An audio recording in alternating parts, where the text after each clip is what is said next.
Paano kung ganun talaga napunta sa sitwasyon yung nanay ko? Tara na sa Red Bull at mag-take a selfie kasama ngayong mga kapamilya. Tara dito sa Red Bull at mag-take a picture. Tara na sa TV5 Red Bull at mag-take a selfie.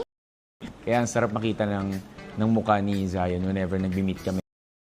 At ang bali, apo ko dito. Ayun, di ba? Sabaw. So, ngayon lang.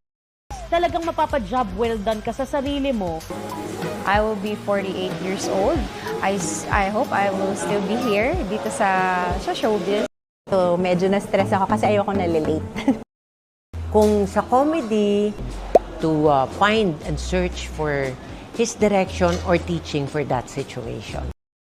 Nare-regulate ko yung emotions ko kapag yung mga taong na-encounter ko ay hindi masyadong gumagamit ng common sense. Kapatid, ako po si Jay Gonzaga na yung preparation ko talaga matagal. So, paggising ko pa lang sa umaga, tas alam ko may drama scene na ako, hindi na ako kumakausap na ibang tao. Na syempre sana hindi mawala yung respeto at pananalig ko sa Panginoon. Pag nagbigay ka ng advices or knowledge or nakatulong ka sa isang tao, yung banyo, luma na yun. Habang nagluluto, yan, pakalaroon kayo. Saksiyan sa aming pagbabalik.